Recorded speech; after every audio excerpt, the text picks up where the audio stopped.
I've been staring at my screen for like an hour, trying to figure out how to even start this. Every time I think about what happened, I get this mix of rage and disbelief that makes it hard to type. But I need to get this out there. Some background. I'm the oldest of 3 kids. Growing up, we weren't rich, but definitely comfortable. My dad runs his own construction business. Mom works part-time at an insurance office. My sister, Miranda, 28, never really found her thing and bounces between jobs. My brother, Ellis, 26, works with my dad, but mostly does the bare minimum. We've always had a decent relationship, though they've made comments over the years about me being the responsible one, or Mr. Careful, because I save money and plan ahead. I moved about 45 minutes away from them 5 years ago, got my own place, built a decent emergency fund, and was actually starting to invest a bit. Nothing crazy, but I was proud of where I was at financially. We still did holidays together, occasional family dinners, normal stuff. 2 months ago, on a Tuesday night around 8 p.m., my phone started blowing up. Multiple missed calls from Mom, Miranda, and Ellis. When I finally answered, Mom was hysterical, crying so hard I could barely understand her. She kept saying, Dad collapsed, clutching his chest. Couldn't breathe. They were at the hospital. Doctor said he needed emergency surgery ASAP. I immediately asked which hospital, so I could meet them there. Mom said Memorial Regional. I grabbed my keys and was heading to the door when she dropped the bomb. The hospital needed $30,000 up front because there was some issue with their insurance. Apparently, Dad's policy had lapsed or something, and the procedure he needed wasn't covered. I slowed down, asked more questions. Mom said the doctors gave him 6 hours max without the surgery. Ellis got on the phone, sobbing about how they'd already emptied their accounts but were still short. Miranda was screaming in the background about the ambulance bill and how they couldn't afford the surgery. I asked to talk to a doctor or nurse. Mom said they were all with Dad, who was in critical condition. I could hear what sounded like medical equipment beeping and Dad groaning in pain in the background. Mom said they needed an answer now. The hospital wouldn't proceed without payment. I drove like a maniac to their house instead of the hospital. When I got there, the scene was chaos. Dad was on the couch, pale and sweating, clutching his chest and gasping. Mom was pacing and crying. Miranda was on the phone, seemingly arguing with insurance. Ellis was literally on his knees when I walked in, saying they'd sold whatever they could, but were still way short. An ambulance was in the driveway, lights flashing. The EMTs were inside checking Dad's vitals. One of them, a guy named Jeff, according to his badge, told me Dad's blood pressure was dangerously high, and they needed to transport him immediately. I asked about the payment situation, and Jeff looked confused. Mom jumped in, saying the hospital had called while they were waiting for the ambulance. Because of Dad's history and the specialized cardiac team they needed, payment had to be arranged before they'd do the surgery. Everything was happening so fast. Dad looked terrible. Mom was gripping my shoulders, begging me to help, promising they'd sell the house if needed to pay me back. Miranda showed me her empty bank account on her phone. Ellis was talking about how they'd already called everyone else in the family, but no one had that kind of money available. I had about $22,000 in savings. Not enough. I called my bank and arranged for a maximum cash advance on my credit card. Another $5,000. Still short. In a panic, I remembered an email I'd gotten about pre-approved personal loans. I got on my phone, applied for a $5,000 loan through some online lender with insane interest rates. It was approved in minutes with funds available immediately.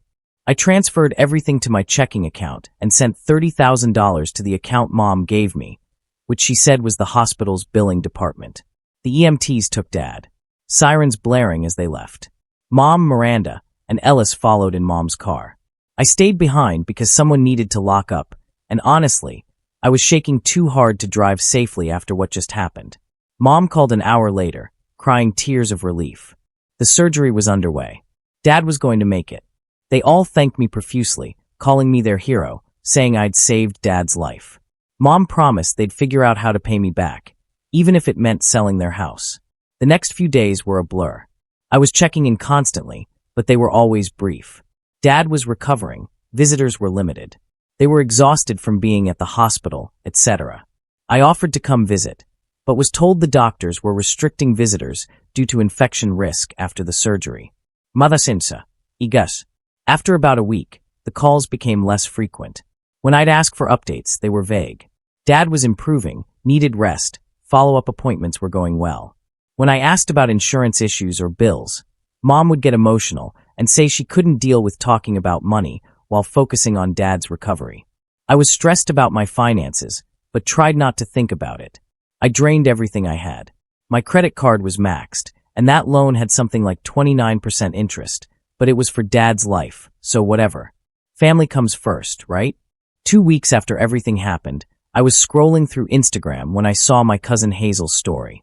She had posted family trip of a lifetime, Dubai baby, with a bunch of luxury hotel tags. I clicked through, curious who from the family was in Dubai.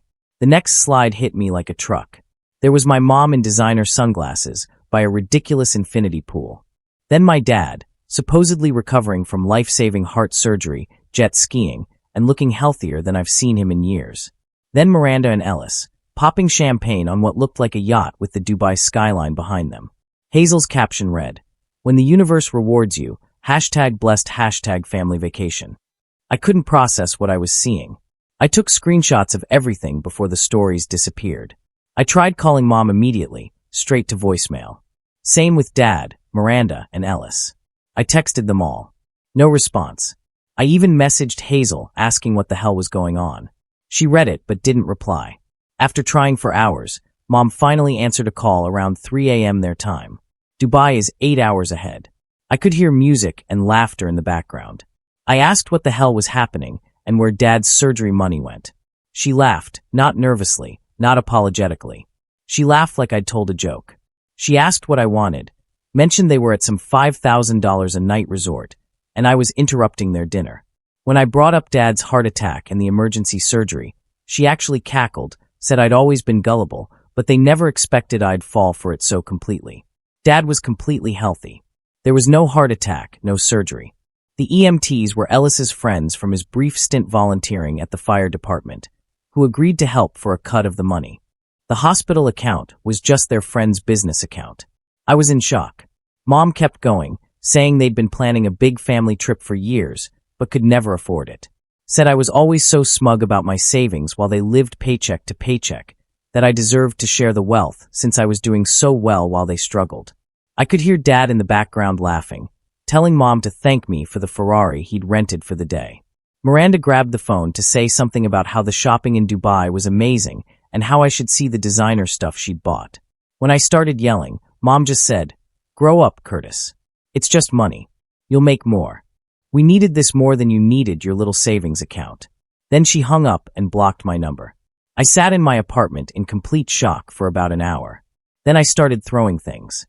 I broke a lamp, put my fist through the drywall, kicked over my coffee table. I've never felt rage like that before. After I calmed down a bit, I looked at my finances. I was beyond screwed. My savings was gone. My credit card maxed. That predatory loan was already accumulating insane interest. All while my family was living it up in freaking Dubai with my money. I called out of work the next day. Couldn't face anyone. Spent the day going between crying and punching my pillow. But by evening, something changed. The shock and hurt started hardening into something else, something cold and focused. They thought they were so clever. Thought they could just take my money, block me, and that would be it. They had no idea who they were dealing with. They wanted to play games. Fine, I could play too. I opened my laptop and started making a list. Every financial connection I had with any of them, every bit of information I had about their finances, every legal avenue available to me, every person in our extended family and social circle. I wasn't going to just roll over. This wasn't going to be some petty revenge. I wasn't just going to expose them on social media or something stupid like that. No, they took everything from me, so I was going to return the favor completely, legally, meticulously. They had no idea what was coming. Update 1. I didn't expect so many people to care about my situation. Thanks for the support and advice. Some of it was actually helpful.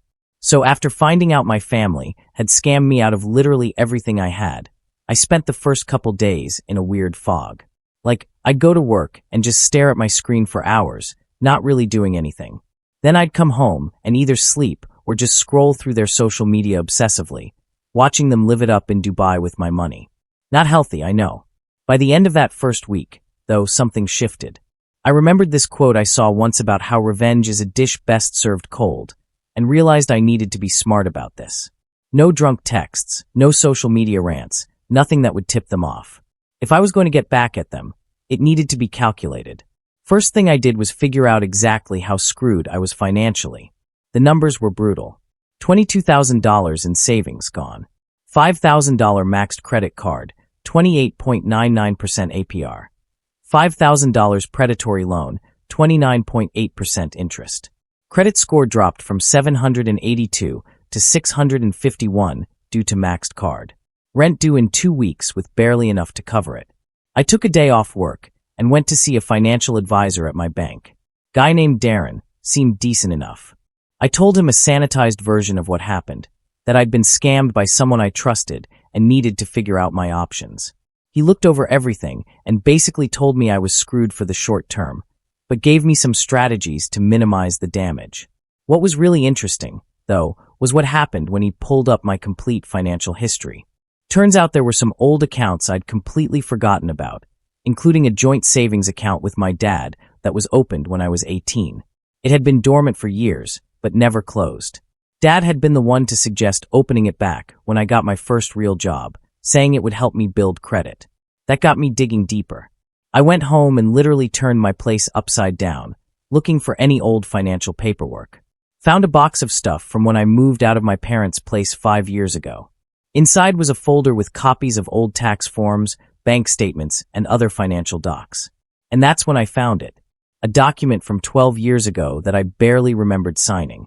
It was some kind of family trust agreement that Dad had set up, supposedly for estate planning purposes. I was listed as a trustee along with my parents.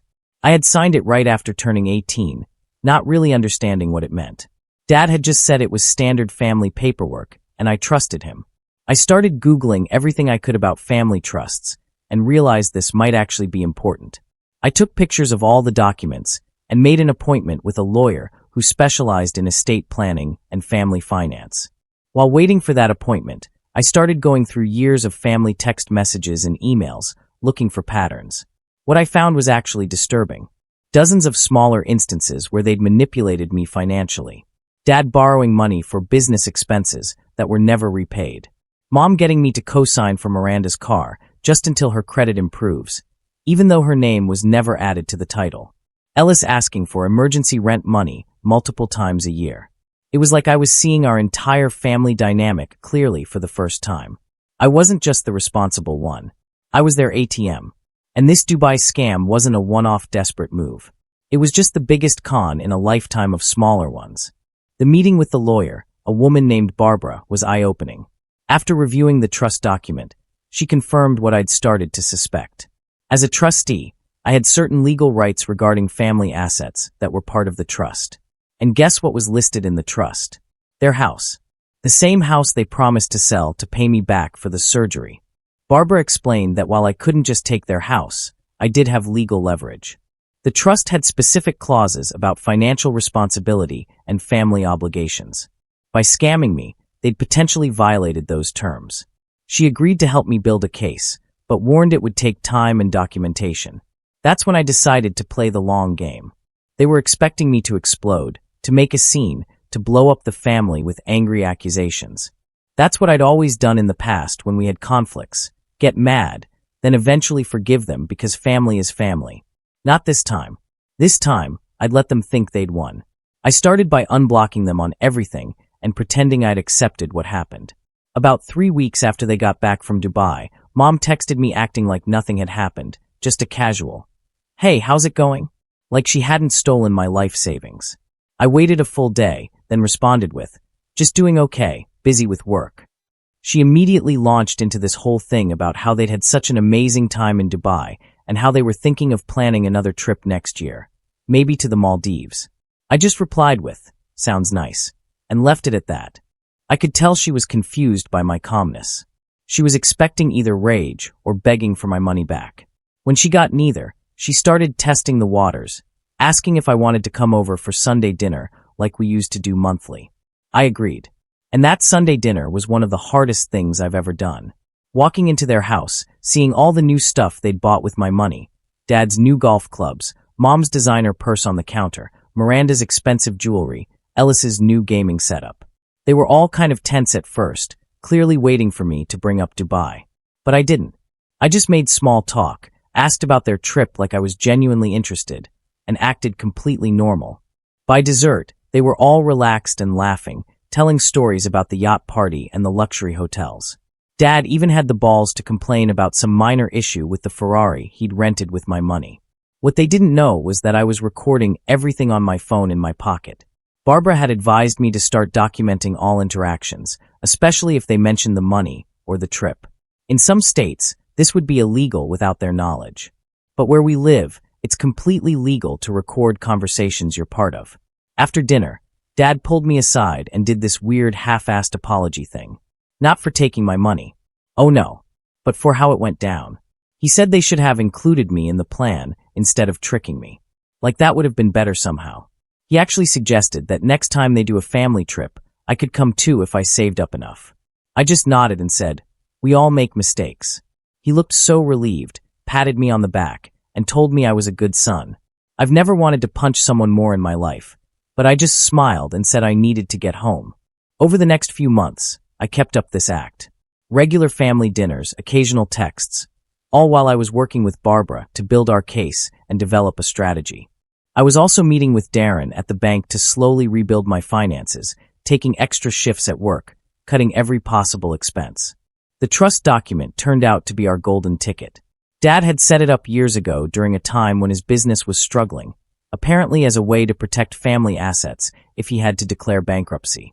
The irony was unreal. The very document he'd created to protect himself financially was now going to be my weapon. Barbara helped me draft a series of legal documents that would essentially force an audit of the trust, which would reveal all kinds of stuff Dad had been hiding. Not just the Dubai scam, but years of questionable financial moves. Because I was a trustee, I had the legal right to request this audit, and they wouldn't see it coming because they assumed I had no idea about my actual legal position. While this was happening, I was carefully gathering proof of the scam, screenshots of Hazel's Instagram stories, the transfer receipts from my bank, the fake hospital account details, the predatory loan paperwork, even recordings from family dinners where they casually mentioned spending surgery money on luxury items. But the final piece came 6 months after Dubai. At Christmas dinner at their house, everyone had been drinking, getting sloppy. Ellis, who never could handle his alcohol, started bragging about how they pulled off the scam. He actually gave a play-by-play of how they set everything up, from the fake EMTs to the sound effects they played in the background during calls to simulate a hospital. Miranda chimed in about how they chose Dubai specifically because they knew I wouldn't have contacts there who might spot them and tell me. Then Mom said something that made my blood run cold. She mentioned that this wasn't even their original plan. They had first considered actually hurting Dad for real, like having him accidentally fall down the stairs, so he'd really be injured and need money. They decided against it because it was too risky. But the fact that they even considered physically harming someone for a vacation was beyond messed up. I recorded the whole conversation. When I played it for Barbara later, even she was shocked. She said this wasn't just a family dispute anymore. This was fraud, plain and simple. With the recording as evidence, we could potentially pursue criminal charges if we wanted to. But I didn't want them arrested. That would be too quick, too easy. I wanted them to feel what I felt. The slow, crushing weight of financial ruin, the helplessness of watching everything you worked for disappear, the betrayal of people you trusted. By the 1-year mark after Dubai, everything was in place. Barbara had prepared all the legal documents. Darren had helped me secure my finances, so they couldn't touch anything else of mine. I had gathered enough evidence to prove deliberate, premeditated fraud. I was ready to pull the trigger on my plan, a legal and financial maneuver that would force them to face consequences in the most poetic way possible. They thought they were clever using the trust to protect themselves. I was about to use that same trust to dismantle their financial lives piece by piece. The day before I planned to file the paperwork, I got a text from Mom asking if I'd co-sign on a home equity loan they were taking out. Apparently, they wanted to renovate their kitchen and add a pool. The audacity was stunning. Not only had they not paid me back a cent, they were now trying to leverage their house, which was partially protected by the trust one was a trustee of, for more luxury spending. That text was the final confirmation I needed. They hadn't learned anything. They felt no remorse. They would keep using people, using me, as long as they could get away with it. So I smiled, texted back, "Let me think about it," and finalized the last details of my plan. Tomorrow, the first domino would fall. Update 2. Wow. Thanks for all the support on my last 2 posts. A lot of you have been asking for updates, so here's what's happened over the last few months. The morning after Mom texted me about co-signing that home equity loan, I woke up at like 5 a.m. couldn't sleep. My stomach was in knots, but in a good way, like before a big game or something. I kept checking the time every 5 minutes, waiting for normal business hours. At exactly 9 o'clock, I called Barbara, my lawyer, and told her it was time. She had me come to her office to sign the official paperwork, initiating the trust audit. It felt weirdly anticlimactic, TBH, just signing some legal forms, but I knew what it would set in motion. Barbara explained that since I was exercising my rights as a trustee, the notification would go out to all parties involved in the trust, meaning my parents would receive formal legal documents within 3 to 5 business days. She warned me that once they got those papers, all hell would probably break loose, so I should prepare myself. I went home and waited, tried to distract myself with random stuff, cleaned my apartment, did laundry, even started reorganizing my closet, all while checking my phone obsessively. 4 days later, on a Saturday morning, my phone blew up. Dad called 7 times in a row. When I didn't answer, Mom started calling. Then Ellis, then Miranda. I let them all go to voicemail. Each message was more panicked than the last. Dad's first voicemail was angry, demanding to know what the hell I thought I was doing, saying I had no right to request an audit of his trust. By the 7th voicemail, he was practically begging me to call him back, so we could work this out as a family. I finally texted Mom, saying I was busy but would call later, just to keep them on edge a bit longer. Around 7 p.m., I called Dad. He answered on the first ring. He started with this fake concerned voice, asking if I was okay, if someone was forcing me to do this, because this isn't like you, son. When I didn't take the bait, he switched tactics. He tried explaining that the trust was just a formality, that making me a trustee was just for my protection, and I was never meant to actually exercise those rights. I pointed out that the legal documents I signed said otherwise. Then he got angry, started yelling about how I was betraying the family, how this would destroy everything he'd built. I just let him rant. When he finally ran out of steam, I calmly asked if he remembered the day he called me, saying he was having a heart attack and needed $30,000 or he would die. There was this long pause. Then he tried to laugh it off, saying it was just a joke that went too far, that they were going to pay me back eventually. I asked when exactly they planned to do that, considering they were now trying to take out another loan for kitchen renovations and a pool.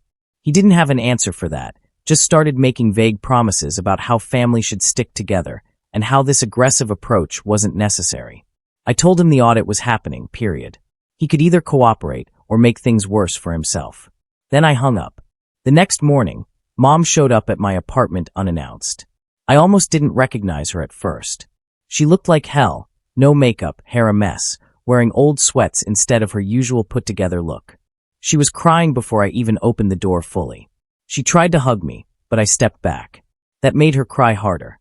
She pushed past me into my apartment and started this whole sob story about how they never meant to hurt me, how the Dubai trip was supposed to be a once-in-a-lifetime family experience, how they'd planned to include me but knew I wouldn't approve of borrowing the money.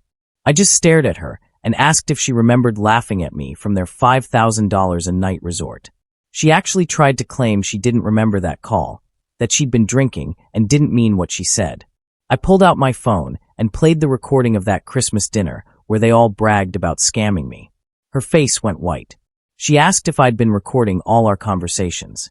I shrugged and said, maybe. Then she switched tactics completely, started getting angry, saying I was always holier than thou with my savings and responsible lifestyle, that I thought I was better than them, that I'd always been stingy and selfish while they struggled. I laughed and asked how exactly I was the selfish one when they literally stole my life savings for a luxury vacation. She didn't have an answer for that either. Before she left, she tried one more approach, telling me that if I went through with this, I'd destroy our family forever, that I'd never be welcome at family gatherings again, that I'd regret choosing money over family. I told her they'd already made that choice for me when they stole $30,000 and laughed about it. Then, I opened the door and waited for her to leave. The next few weeks were intense. Barbara kept me updated on the legal process. The audit was moving forward and apparently uncovering all kinds of interesting financial irregularities in Dad's business and personal finances. Miranda texted me constantly, alternating between guilt trips and angry accusations. Ellis tried to play the innocent card, claiming he was just going along with what Mom and Dad wanted. Neither of them seemed to understand that I had recordings of them actively participating and bragging about the scam. The extended family started getting involved, too. My Aunt Cheryl, Mom's sister, called to tell me how disappointed she was in me for attacking my own parents. I asked if she knew what they'd done to me. She admitted she'd heard something about a misunderstanding over money, but insisted family disputes should stay private. I sent her the screenshots of Hazel's Instagram stories from Dubai and the recording from Christmas. She went silent for a while, then called back, sounding completely different. Apparently, she'd had her own issues with Mom borrowing money and never paying it back. She ended up apologizing to me and offering her support. Uncle Barry, Dad's brother, was a different story. He showed up at my workplace one day, causing a scene in the lobby. He was yelling about how I was trying to ruin my father's reputation and destroy the family business. Security had to escort him out. The whole thing was humiliating, but my coworkers were surprisingly supportive once I explained the situation. About 2 months after initiating the audit, Barbara called with big news. The trust audit had uncovered evidence that Dad had been using the trust to hide assets and avoid taxes for years. There were questionable transfers, undocumented loans, and other issues that could potentially trigger an IRS investigation. She explained that we had leverage now. We could potentially report these findings to tax authorities, which would create serious problems for my parents. Or we could use this as leverage to negotiate a settlement, basically forcing them to repay what they stole from me, plus additional compensation for the financial damage it caused. I chose the second option. I didn't want them in jail yet. I wanted them to feel the financial pain they'd caused me. Barbara drafted a settlement agreement demanding full repayment of the $30,000 they scammed from me, additional $15,000 for interest, fees, and credit damage, a formal admission of fraud signed by all 4 of them, and restructuring of the trust with me as primary trustee. When they received the settlement offer, Dad called me screaming, said there was no way they could come up with that kind of money immediately. I pointed out that they'd managed to spend $30,000 on a luxury vacation pretty easily. He said that was different. They'd been planning and saving for that trip for years. I asked if their plan always included scamming me or if that was a last-minute decision. He hung up. Mom tried a different approach. She showed up at my apartment again, this time with a check for $5,000 and a handwritten apology letter. She said it was all they could afford right now, but they'd pay the rest in installments. I didn't even take the check. Told her the settlement wasn't negotiable. She started crying again, saying they'd have to sell assets or take out loans to pay that much at once. I pointed out that was exactly what they'd forced me to do when they scammed me. She asked what happened to me, saying I used to be such a sweet, forgiving son. I told her I was still the same person. They just never had to face consequences from me before. The real shock came when Ellis called me a few days later. He was panicking because Dad had told him and Miranda that they might have to sell the house to pay the settlement. Ellis had been living there rent-free since dropping out of college, and suddenly he was facing the prospect of having to pay for his own housing. I asked how that was my problem. He actually had the nerve to ask if he could crash at my place until he figured things out if they had to sell the house. I laughed and hung up. Miranda took a different approach. She texted, saying she wanted to meet for coffee to clear the air. I was suspicious but agreed to meet at a public place. When I got there, she was already sitting with some guy she introduced as her boyfriend, Caesar. It quickly became obvious this was some kind of intervention. They'd planned this whole thing where Caesar would mediate between us and help us find common ground. He kept talking about forgiveness and family bonds like he was some kind of therapist. After listening to their crap for about 10 minutes, I asked Caesar how long he'd been dating Miranda. He said about 3 months. I nodded and asked if he knew where she got the money for the designer handbag she was carrying or the luxury vacation she took last year. He looked confused. I pulled out my phone and showed him the Dubai pictures. Told him exactly how they'd scammed me. His expression changed completely. He actually apologized to me and left shortly after. Miranda was furious, screaming that I'd ruined her relationship on purpose. By the 6-month mark after initiating the audit, things had reached a breaking point. Barbara informed me that my parents had met with their own lawyer and were finally ready to negotiate seriously. The audit had revealed enough problems that they couldn't just ignore it anymore. The new development was that they'd have to put their house on the market. Apparently, between the Dubai trip, their regular overspending, and some business losses Dad had been hiding, they didn't have the liquid assets to pay the settlement without selling the house. This was a bigger deal than I'd expected. That house had been our family home for over 20 years. It was where I grew up. Part of me felt a twinge of guilt, but then I remembered Mom gripping my shoulders in that same house, telling me Dad would die without my money. The guilt evaporated. Dad made one last desperate attempt to change my mind. He invited me to lunch, just the two of us. I agreed, choosing a public restaurant where he couldn't make a scene. He looked older somehow, tired. He started by apologizing, not just for Dubai, but for teaching the kids wrong values. Said he'd always focused too much on appearances, on looking successful, even when they weren't. For a moment, I almost felt sorry for him.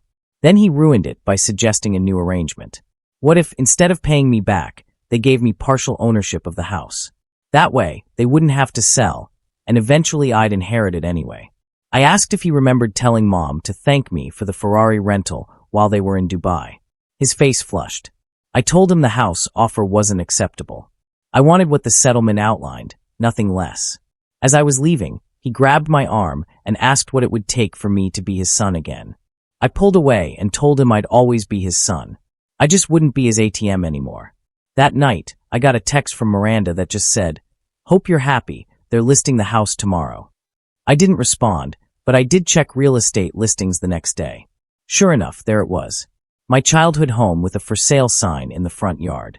The online listing had pictures of all the rooms, including my old bedroom that they'd converted to a home gym with equipment they probably bought with my money. The asking price was way higher than the house was worth, which didn't surprise me. Dad always overvalued everything he owned. I sent the listing to Barbara, who just replied with, "Phase 1 complete." That night, I poured myself a drink and scrolled through old family photos on my phone. There were good memories in that house before I understood what kind of people they really were. For a brief moment, I wondered if I was going too far. Then I opened my banking app and looked at my rebuilt savings, still nowhere near what it had been before they stole from me. I remembered the nights I couldn't sleep, worrying about making rent, the embarrassment of having to delay paying back friends who'd loaned me money, the stress of watching interest pile up on that predatory loan. No, I wasn't going too far. This was just the beginning. Final update. It's been a minute since my last update. Things have been crazy busy with work, and TBH, I didn't think there would be much more to share. The house went on the market, my family was dealing with the consequences, and I was slowly rebuilding my life. But then today happened, exactly 2 years after that phone call where they laughed about scamming me from Dubai. I woke up to my phone literally vibrating nonstop with notifications. When I finally checked, I had over 120 messages across every platform. Texts, Facebook, Instagram, WhatsApp, even freaking LinkedIn. All from my family, all in complete panic mode. Let me back up a bit and fill in what happened over the last year and a half since my last post. After they listed the house, it sat on the market for almost 4 months. Dad had overpriced it. Shocker. And apparently, the home inspection turned up a bunch of issues he'd been hiding with quick DIY fixes over the years. They had to drop the price 3 times before finally getting an offer. During those months, the family basically imploded. According to my Aunt Cheryl, who's become my occasional source of family gossip, Ellis and Miranda had a massive fight about who was more to blame for the Dubai scam. Ellis moved out and crashed on a friend's couch. Miranda stayed at the house, but was barely speaking to Mom and Dad. Dad's business started struggling, too. Turns out he'd been using the trust to hide money from business partners and avoid taxes.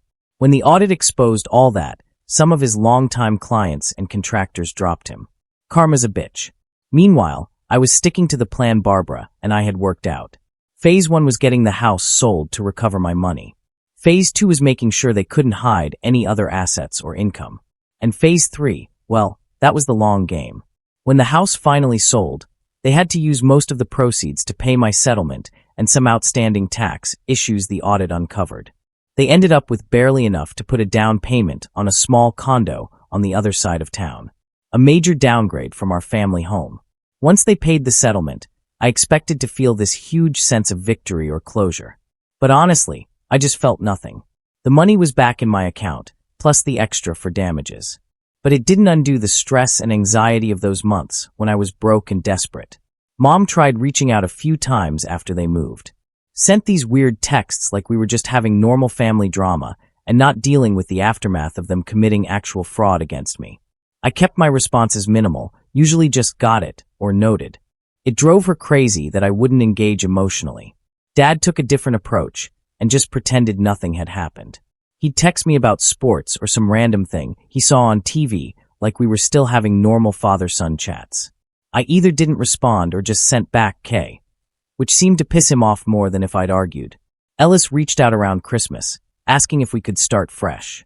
Said he was sorry about what happened, but he was just going along with what Mom and Dad wanted.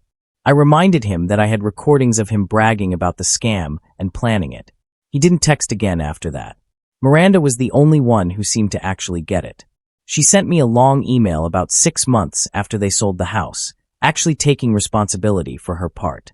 Said losing the house and seeing the family fall apart made her realize how messed up the whole thing was. I appreciated the honesty, but told her I wasn't ready for any kind of relationship. She respected that and backed off. Throughout all of this, I kept working with Barbara on phase 3 of our plan. Remember that trust that Dad had set up? The one where I was a trustee. Well, the restructuring we demanded in the settlement put me in control of overseeing any major financial decisions related to family assets still in the trust. Dad didn't think this would matter much since the house was sold. What he failed to realize was that his business was also partially tied to the trust. And with me as primary trustee, I had access to all the financial records and decision-making power over certain business transactions. I didn't interfere with his day-to-day operations. I didn't need to. I just made sure everything was done 100% by the book. No more hiding income. No more under-the-table deals. No more tax creativity. Dad's business model apparently depended on cutting corners and hiding money. When he couldn't do that anymore, things started to unravel slowly. Jobs that used to be profitable suddenly weren't. Contractors who used to give him special rates because of their arrangements now charged him full price. I know all this because the trust restructuring required quarterly financial reports that Barbara would review and send to me. I could see the business slowly bleeding money month after month. About a year after the settlement, Dad tried to take out a business loan using some remaining trust assets as collateral. Since I was trustee, the bank contacted me for approval. I denied it. Dad called screaming about how I was actively trying to destroy him. I reminded him that leveraging trust assets required unanimous trustee approval, and I wasn't comfortable with his loan proposal given the business's financial trajectory.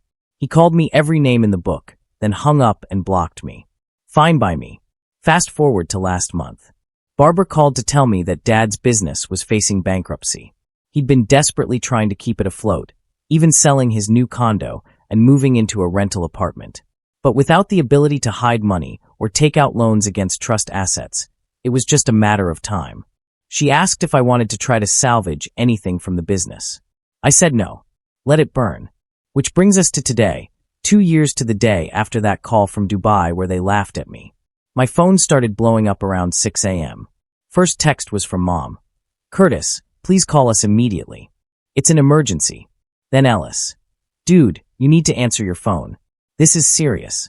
Miranda. I know you hate us, but please at least read my messages. Dad's business is officially bankrupt, and they're taking everything. I scrolled through dozens more messages, all increasingly desperate. Apparently, the bankruptcy proceedings had escalated faster than expected. Dad had received notice that all business assets would be seized tomorrow. The apartment they're renting is in the business's name, so they're being evicted. Their cars are leased through the business, so those are being repossessed. In short, they're about to lose everything for real this time, not the fake emergency they used to scam me. Mom sent a voice message sobbing about how they'd be homeless by the weekend. Ellis sent multiple texts asking if he could crash at my place, just until he figures things out. Miranda, to her credit, wasn't asking for anything, just letting me know what was happening. Dad's messages started angry, calling me a vengeful son who destroyed his own family. But as the morning went on and I didn't respond, they got increasingly desperate. His last message just said, "Please son, we need your help." I was wrong about everything. I'm begging you. Around noon, I finally texted back in a group chat with all of them. All I wrote was, "Remember when you called me from Dubai and laughed about stealing my life savings? Exactly 2 years ago today." Mom responded immediately with a long paragraph about how they'd learned their lesson, how they were truly sorry, how they'd do anything to make it right. Dad chimed in, saying he'd been humbled and realized what truly matters in life. I let them ramble for a while, watching the desperate messages pour in. Then I sent one final text. "I'm not going to help you. Not today, not ever. What's happening to you now is exactly what you did to me 2 years ago, except I didn't deserve it, and you do. The difference is I worked my way back from financial ruin by myself. Now you can do the same. Consider us even." Then I blocked them all. Ellis showed up at my apartment an hour later, pounding on the door, crying about how they'd have nowhere to go. I opened the door but didn't let him in. Told him he should have thought about consequences when he was helping plan the Dubai scam. He tried to push past me into my apartment, but I shoved him back into the hallway and shut the door. My phone is still blowing up with messages from extended family members and even some family friends. Apparently, Mom and Dad are telling everyone I bankrupted them out of revenge, which isn't even true. I just made sure they couldn't cheat the system anymore, and their house of cards collapsed on its own. Aunt Cheryl called to tell me that Mom and Dad are currently packing whatever they can fit into suitcases before the eviction tomorrow. They've asked various family members for places to stay, but surprisingly, most have refused. Turns out I wasn't the only one they'd screwed over financially over the years. Just the biggest target. So that's where things stand. My family is facing the exact same financial devastation they deliberately caused me. Except they did it to themselves through years of shady behavior. The trust is being dissolved. Dad's business is gone.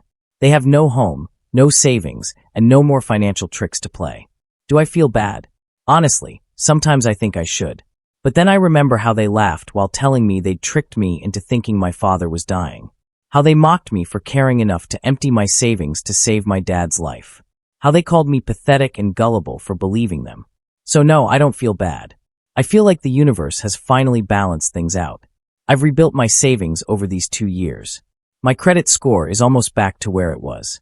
I've got a decent emergency fund again, and I'm even starting to invest a bit. I did it all myself without scamming anyone. As for family, I've reconnected with a few cousins and aunts and uncles who were equally disgusted by what my immediate family did. Turns out blood isn't always thicker than water, but truth and respect matter more than either. I don't know what will happen to my parents and siblings now. Maybe they'll figure it out. Maybe they'll find another person to scam. Either way, it's not my problem anymore. The family that flies together on stolen money falls together when the bill comes due. Thanks for all the support, typing truths. Your encouragement kept me grounded through this mess, and knowing there's a community out there that gets it means more than I can say. Typing Truths community, Curtis's story cuts deep.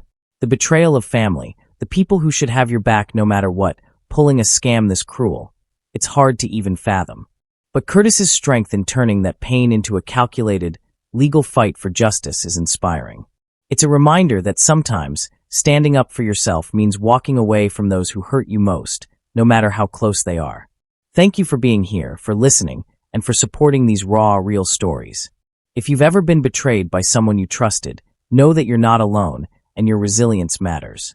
Keep pushing forward, and I'll see you in the next story, Typing Truths.